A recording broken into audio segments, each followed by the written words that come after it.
Encore le temps des otages, cette manie dangereuse et parfois meurtrière qui consiste à menacer la vie d'une ou de plusieurs personnes pour parvenir à ses fins. Hier, cela avait pour cadre le Moyen-Orient. Aujourd'hui, c'est un fait divers qui a pris une tournure dramatique à Brest. L'affaire avait commencé par un hold-up. Dans une banque de Brest à 10 heures pour un butin de 60 000 francs. Et ce soir, dans une maison barricadée, 2 gangsters qui retiennent une dame âgée, 71 ans.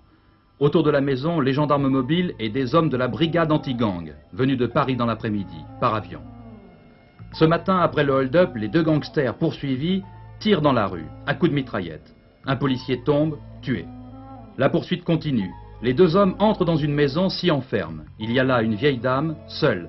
Son mari est sorti et quand il revient, il tombe sur plusieurs dizaines de gendarmes mobiles qui encerclent la maison. Dans l'après-midi, les gangsters exigent une voiture pour s'enfuir. Pendant ce temps, la police identifie les 2 hommes, grâce aux témoignages, ils sont de la région, et leurs femmes pourraient servir d'intermédiaires pour des pourparlers. Chez LIP, maintenant, le problème est de savoir si une véritable négociation peut être envisagée dans les jours à venir. Monsieur Giraud, le médiateur du gouvernement, va sans doute revenir à Besançon incessamment. D'ici là, ce qui continuera à alimenter les conversations, c'est le calendrier proposé hier par Monsieur Charbonnel. Pour le ministre du Développement industriel, l'usine pourrait redémarrer le 1er octobre, mais on ne pourrait pas éviter qu'environ 250 personnes restent momentanément sans emploi. En tout cas, a dit Monsieur Charbonnel, la société LIP restera française. Réaction des syndicats aujourd'hui, au lendemain des meetings de Paris et de Besançon. C'est inévitable que les partis politiques de gauche prennent fait et cause pour un tel problème. Et M. Messmer, qui s'en indigne, devrait savoir que c'est véritablement la logique.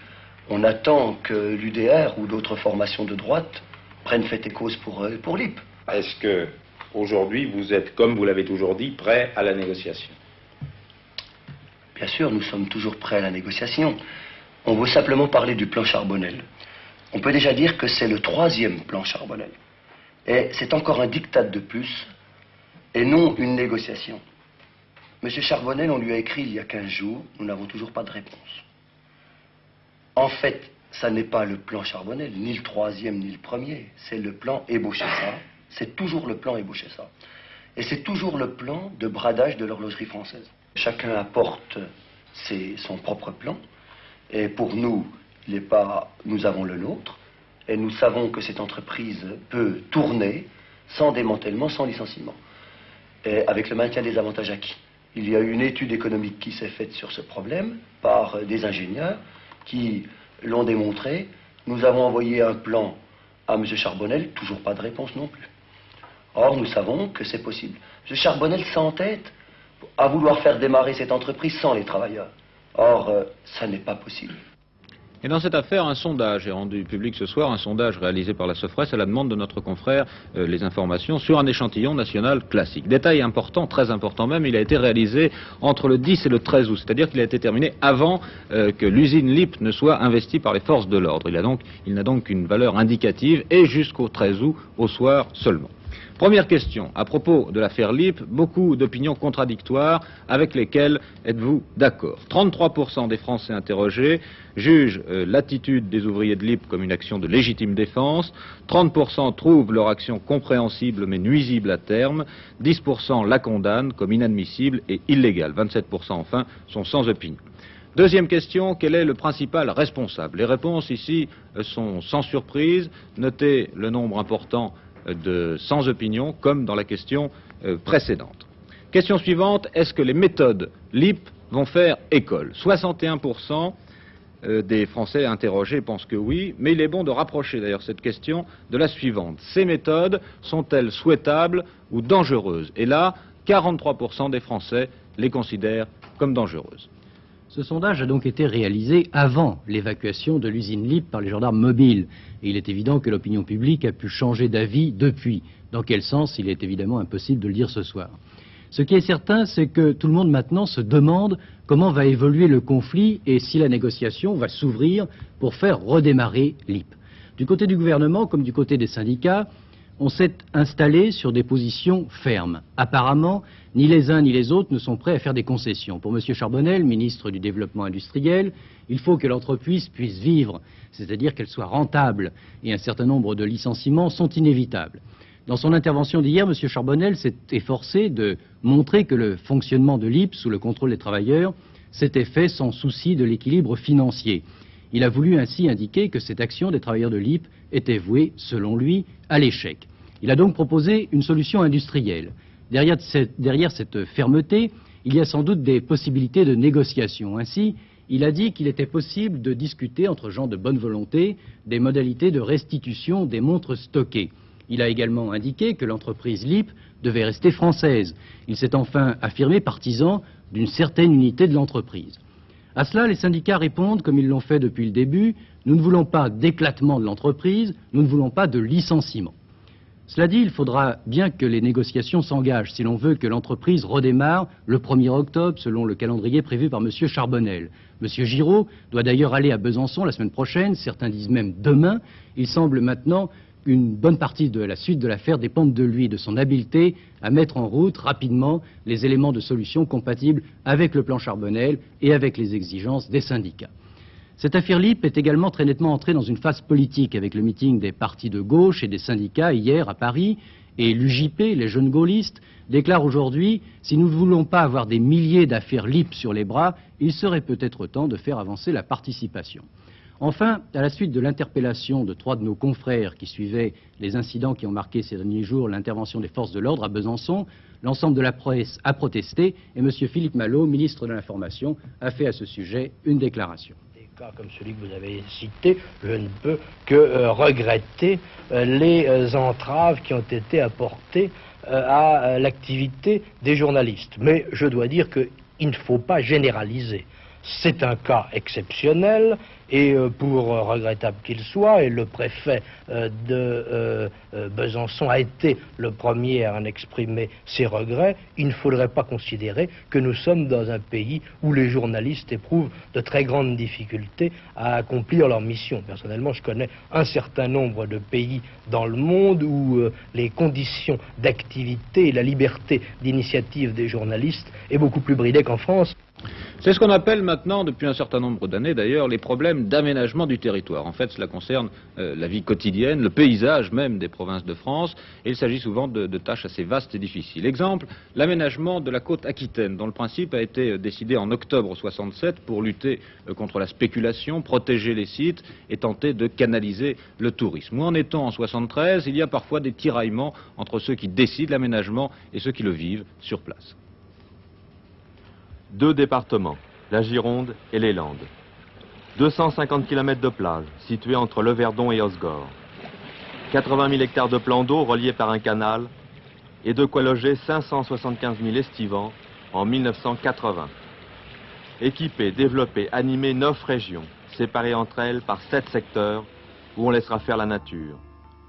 Pêche, nautisme, golf, cheval, parcs floraux, salles de spectacle, résidences, camping, pistes forestières. Tel est le schéma d'aménagement touristique prévu pour la côte aquitaine. Un projet de cette taille impose des contraintes nombreuses. On planifie, on dialogue, mais il faut faire des choix. Lorsque leur région fait partie d'une zone aménagée, qu'ils soient élus locaux ou simples citoyens, c'est pour certains une promotion aux multiples avantages. Tout d'abord, protection des sites qui implique les unités d'aménagement. Sécurité de la baignade qui implique la recherche de création de bassins d'eau salée en retrait des dunes où les gens pourront se baigner sans se noyer. Recherche d'une politique que j'appellerais de régénération, c'est-à-dire offrir l'arrière-pays hors saison à tous ces gens qui sûrement en ont besoin dans les villes. Et ensuite, recherche en rocade de la 10 d'une industrialisation qui permettrait une certaine vitalisation, si je peux m'exprimer ainsi, de la zone côtière une fois qu'elle sera aménagée. Et il va se créer tout un tas de petites maisons et de buildings, tout ça, le commerce va se développer terriblement. Vous n'allez plus être chez vous aussi? Mais, naturellement, on va être moins tranquille, mais ça pendant 3 mois, mais le restant, ce sera aussi tranquille. Pour 3 mois, ce n'est rien. Pour vous, l'aménagement de la côte... Moi c'est un bien pour moi, je suis pour le progrès. D'autres, par contre, se plaignent de l'absence de concertation. C'est alors le scepticisme qui domine. Le plan a été fait, Je ne veux pas dire par des Parisiens, je veux dire vraiment que ça a été fait par des gens qui ne connaissaient pas l'endroit. Vous savez ce que c'est un plan? C'est bien beau de faire un plan sur une feuille de papier. Oui. Et puis après, ils en tirent ce qu'ils veulent. Oui. C'est peut-être vous qui les avez faits. L'aménagement d'un territoire, aussi étudié soit-il, fait souvent l'effet d'un rouleau compresseur lorsqu'il se heurte aux coutumes et aux usages d'une région. Alors ces droits d'usage sont des droits très anciens, qui ont été accordés autrefois par les seigneurs au milieu du XVe siècle et qui sont toujours en vigueur et auxquels les populations de Lattès et de Gujan-Mestras sont particulièrement attachées. Que ces populations comprendraient mal une expropriation d'une certaine importance en forêt usagère. Un plan d'eau est prévu sur ces terrains. La mission d'aménagement doit absolument les acquérir. Eh bien, ces terrains, il y a déjà 17 ans que nous n'avons le droit de rien y faire du tout. Et il y a l'année dernière, on est venu me trouver pour les acheter. Il y a déjà plusieurs années, la Caisse des dépôts et consignations nous avait fait des offres assez intéressantes, comme dans toute la région d'ailleurs, c'était un cours, et la mission avait affiché un prix. Et on est venu me trouver en m'en offrant un prix extrêmement inférieur au prix qui était prévu. Et on m'a dit, si vous n'êtes pas d'accord, nous envisageons une expropriation. Sur 650 000 hectares de la zone d'aménagement, 55 000 appartiennent déjà au domaine public. 160 000 ont été mis en zone d'aménagement différée. Grâce à ces mesures, la mission doit s'assurer la maîtrise des sols. Ce que nous proposons aujourd'hui, c'est aux propriétaires, bien sûr, d'acheter leur terrain au prix qu'il valait avant aménagement. D'ailleurs, l'aménagement n'est pas commencé. Mais nous leur offrons surtout de participer à l'aménagement, car la caractéristique de notre action, c'est qu'elle doit se faire avec les gens d'Aquitaine et pour eux. Quand vous parlez de participation, des gens de la région nous ont dit « Oui, c'est bien beau, ils viennent nous raconter ce qu'ils vont faire, mais c'est trop tard au moment où ils arrivent pour changer quelque chose. » Les gens de la région sont pessimistes, dans la mesure où d'abord il n'est jamais trop tard quand on a la volonté politique et quand on a le pouvoir au départ. Alors ils l'ont puisque ce sont des syndicats intercommunaux qui sont maîtres d'ouvrage et qui sont maîtres d'ouvrage partout. Par ailleurs, depuis 3 ans que ces schémas se discutent, ils l'ont été jour après jour avec les représentants du pays. Nous avons multiplié les contacts. Jamais une action d'aménagement n'a été accompagnée d'autant de concertation avec la population. Nous avons engagé une politique d'animation pour demander aux Aquitains de réfléchir sur ce qui va se passer chez eux. Les terrains acquis par la mission sont loués aux promoteurs. Pour eux, c'est une affaire.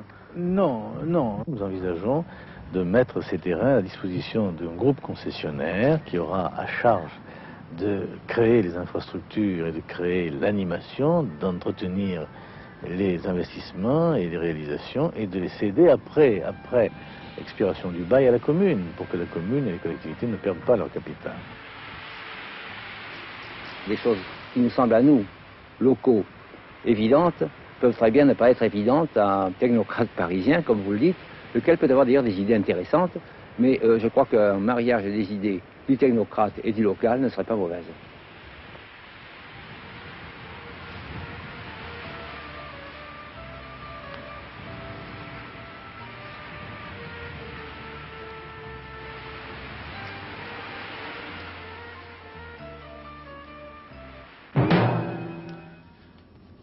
Rarement une affaire de détournement d'avion aura été aussi rapidement réglée. Dès hier soir, le Boeing 720 dérouté sur Tel Aviv a pu reprendre son chemin normal et se poser à Beyrouth avec tous ses passagers. Dans les pays arabes, d'ailleurs, on n'est pas très satisfait jusqu'à présent des explications données par les Israéliens sur la personnalité du pirate de l'air. Voilà le pirate. 1 heure après l'arrivée de l'avion, les Israéliens le présentaient aux journalistes. Mohamed El Touni, je m'appelle Mohamed El Toumi, c'est mon nom. Je suis libyen. J'ai 37 ans.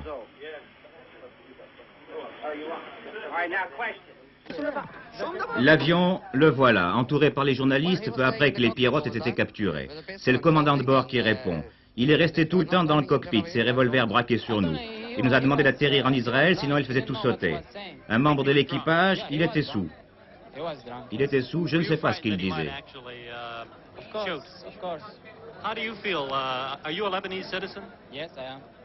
Oui, je suis libanais. Qu'est-ce que cela vous fait d'être en Israël? Très bien. Est-ce une étrange situation? Oui, c'est la première fois que je suis ici. Et un instant plus tard, le général Elazar, chef d'état-major israélien.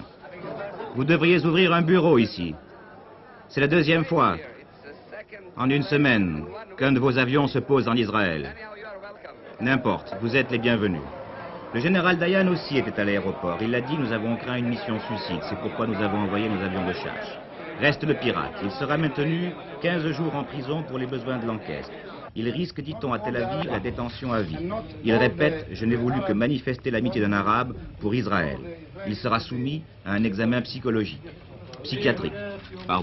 Dans les pays arabes, on ne croit pas à cette rocambolesque aventure. On y voit un coup des services secrets israéliens pour atténuer l'impact de la condamnation de Tel Aviv par le Conseil de sécurité de l'ONU après le détournement la semaine dernière d'une caravelle libanaise. Quoi qu'il en soit, à Tel Aviv comme à Beyrouth ou au Caire, on ne peut pas croire qu'un arabe puisse aimer les Israéliens. Les États-Unis sont prêts à une nouvelle intervention militaire en Indochine. C'est ce qu'a déclaré aujourd'hui M. Schlesinger, le secrétaire américain à la Défense, qui évoquait l'hypothèse d'une invasion du Sud-Vietnam par les troupes nord-vietnamiennes. C'était en fait mettre les points sur les i du discours de Richard Nixon au début de la semaine, dans lequel le président américain affirmait qu'il avait bien l'intention de rester vigilant à propos de la situation dans le sud-est asiatique. Aujourd'hui, M. Schlesinger a fait également une révélation importante. Selon lui, l'Union soviétique a expérimenté avec succès des fusées à tête multiples pouvant viser plusieurs objectifs. Pour les techniciens, les militaires et les diplomates, cela veut dire que les soviétiques ont réussi à réduire leur retard dans ce secteur des missiles, leur retard par rapport aux États-Unis, bien sûr. À l'occasion de la série Français qui sommes-nous, nous avons déjà eu l'occasion de nous rendre compte qu'un certain nombre d'idées reçues concernant les Français méritaient bien d'être revues et corrigées. Cela a été le cas pour les chapitres concernant l'automobile, la mode, la lecture ou même l'alcoolisme. Ce soir, alors que vos transistors des vacances vibrent à longueur de journée au rythme des tubes de l'été, nous vous proposons d'essayer de savoir ce que souhaitent véritablement les Français en matière de chansons. INF2 et Publimétrie ont réalisé un sondage exclusif à l'échelle nationale. La question posée était la suivante: quel chanteur souhaitez-vous entendre le plus souvent? Vous allez le voir, le résultat est assez surprenant. Il apparaît d'ailleurs que le public se pose parfois quelques questions à propos des chanteurs et de leur métier.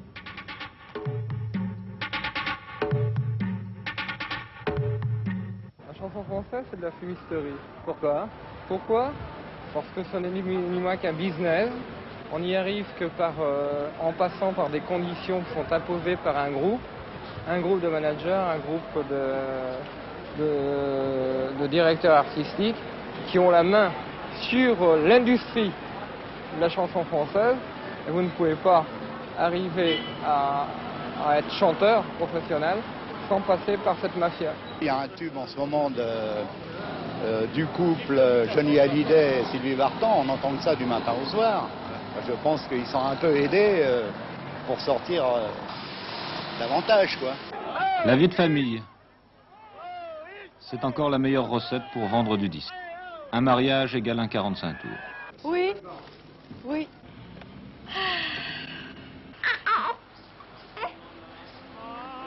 Il y a quelques années, les starlettes faisaient mine de se suicider, l'annonçaient bien haut. Aujourd'hui, les yéyés pouponnent, chantent en duo, la bague au doigt, font partager au public les inquiétudes de la grossesse et célèbrent bien bourgeoisement leur anniversaire. Mais le public français, qui souhaite-t-il entendre le plus souvent? Un sondage exclusif d'INF2 Publimétrie. Numéro 1, Tino Rossi.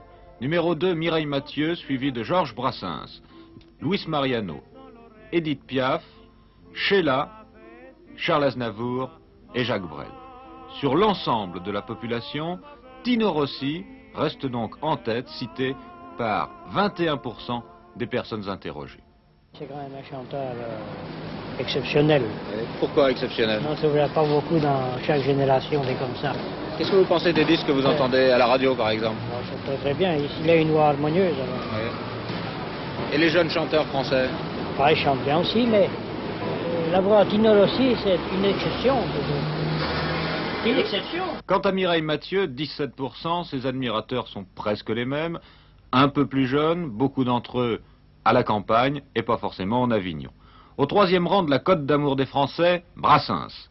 Les jeunes surtout, les cadres, les commerçants, pas grand-chose de commun avec Mireille Mathieu et Tino Rossi. Et puis tout de même, une surprise, Luis Mariano, cité par 11% des personnes interrogées. Il y a pourtant des années qu'on ne l'a pas vu dans un hit parade. Luis Mariano, n'en parlons pas. Évidemment, j'ai été voir toutes ses revues à Luis Mariano. Il n'y en a pas une seule que j'ai loupée. Première conclusion de ce sondage, il y a un décalage évident entre le goût des Français et les chanteurs dont on parle le plus souvent. La raison est peut-être assez simple. Ceux qui ont la charge de fabriquer et de faire connaître les chansons en France sont surtout intéressés par les acheteurs, c'est-à-dire les très jeunes. Les très gros acheteurs de 45 tours sont les jeunes et les très jeunes. Ce sont même les demoiselles, non? Dans certaines régions de France, dans certaines régions, comme par exemple la Méditerranée, il est incontestable que ce sont des filles qui achètent beaucoup plus que les garçons. Ces jeunes qui tout de même représentent pour nous, grosso modo, 70% de nos achats de variété à l'heure actuelle. Ils achètent quelquefois pour du 150, 200 francs de disques. Et ils n'ont pas 15 ans. Qu'est-ce que tu aimes dans la chanson? Johnny Hallyday, Mike Brandt, aussi les Allman Brothers, aussi Elvis Presley, Salvatore Adamo, celui qui chante là, les Aristochats, oui, ouais, aussi...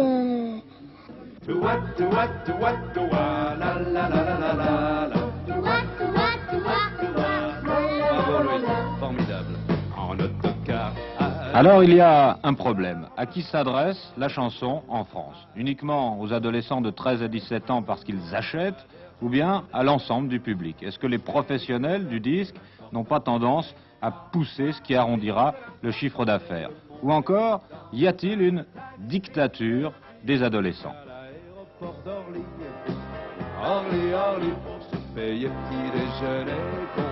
ne faut pas non plus ignorer cette forme de musique plus éphémère, plus quotidienne, qui est la chansonnette, tout simplement. C'est pas très important, la chansonnette, mais c'est utile aussi. C'est celle que vous fredonnez dans la rue, mais que vous oublierez le mois prochain.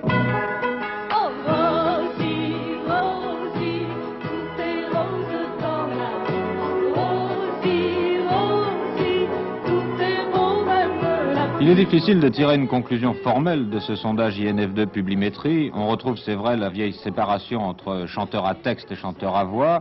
Le texte pour les jeunes, l'organe, la voix plutôt, pour les anciens. Reste Édith Piaf, qui est la seule à faire l'unanimité. On la trouve encore parmi les 5 préférés des Français. Édith Piaf, ça a été la meilleure chanteuse du monde. Et ça reste la meilleure? Oui, ça reste, exactement. Ça a été une des meilleures. Elle sera irremplaçable. Pourquoi? Parce que Édith Piaf était Édith. On l'a copiée, mais on l'imite. Elle sera jamais remplacée.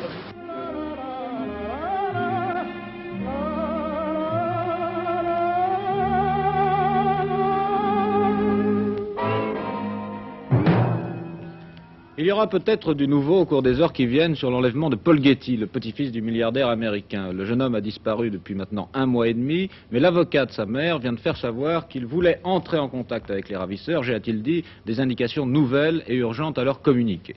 Une affaire qui reste assez mystérieuse et dont le témoin numéro 1 est une jeune et jolie femme.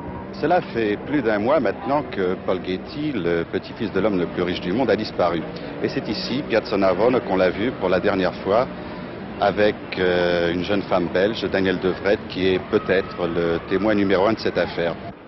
Dans quelles circonstances avez-vous fait la connaissance de Paul Getty? On était dans un club, j'étais avec un club avec des amis, et puis lui, c'était déjà assez longtemps qu'il voulait me connaître. Il a demandé à un garçon s'il pouvait me connaître, et on s'est connus comme ça. C'est tout. Paul Getty fréquentait surtout les milieux hippies de Rome.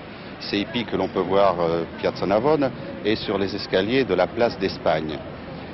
Ces hippies qui vendent des tableaux ou des bijoux qu'ils fabriquent eux-mêmes pour vivre un peu mieux que les autres. Et c'est exactement ce que faisait Paul Getty.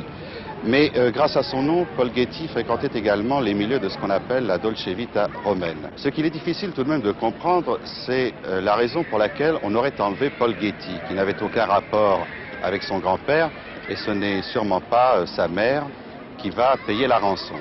Ce qui est également curieux dans cette affaire, c'est le comportement des ravisseurs. Une semaine après la disparition de Paul Getty, il demandait 300 millions de lire et 2 semaines après, il demandait 10 milliards de lire, c'est-à-dire 70 millions de francs, ce qui est une somme tout à fait fabuleuse que le grand-père Paul Getty ne paiera certainement jamais. Alors, comment se fait-il que les ravisseurs ont changé d'avis à ce point-là et qu'ils aient présenté leurs exigences d'une façon aussi décousue au risque de compromettre toute cette affaire? Mais vous m'avez dit qu'il avait reçu des menaces. Oui, il m'a parlé une fois, mais il y a longtemps, ça.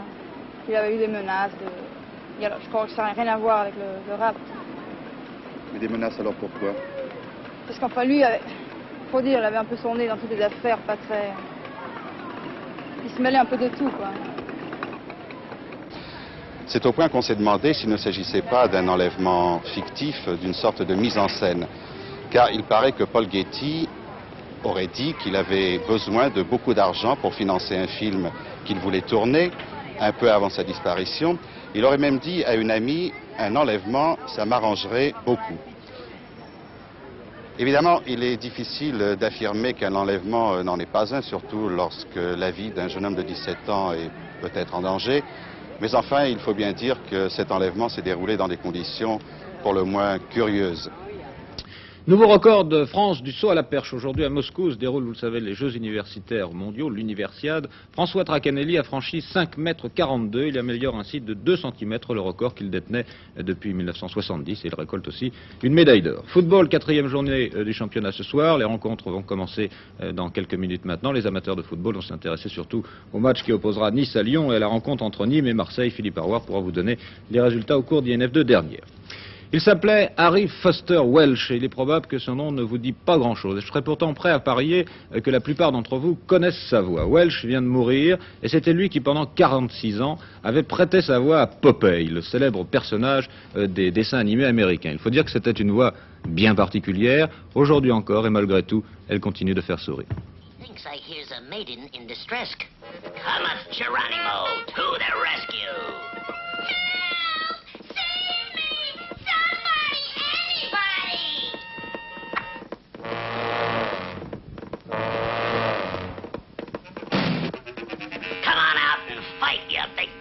Picking on frail, defenseless frails.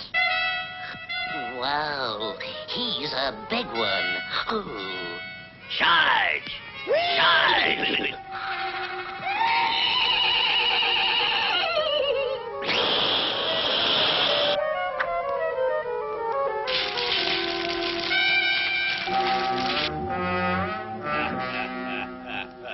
I believe that meet the enemy head on.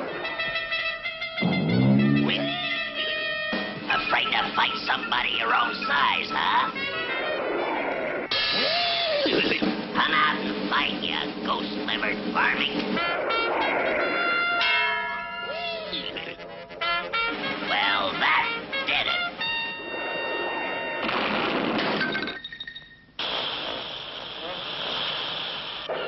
This guy burns me up. Some ye old fresh spinach. Aujourd'hui, la météo, aujourd'hui, les températures ont peu varié, comme vous le voyez sur cette carte, avec cependant un temps un peu plus frais sur nos côtes de l'ouest et un temps chaud et lourd ailleurs. Une perturbation atténuée atteindra demain lentement la Manche et l'air orageux qui stagnait sur notre pays se déplacera vers l'est. Demain matin, le temps sera très brumeux de l'Aquitaine à la Bretagne et à la frontière belge et il fera plus frais. Ailleurs, le ciel sera nuageux et orageux, mais les températures resteront élevées. Dans la journée, le temps deviendra plus ensoleillé sur la moitié ouest, tandis que sur les autres régions, des orages épars éclateront. Dimanche, les orages persisteront des Pyrénées centrales aux Alpes, tandis qu'ailleurs, le temps sera ensoleillé. Ce journal est terminé, c'est à 23h40 que vous retrouverez Philippe Arroir. Excellente soirée à tous, au nom de l'équipe d'INF2.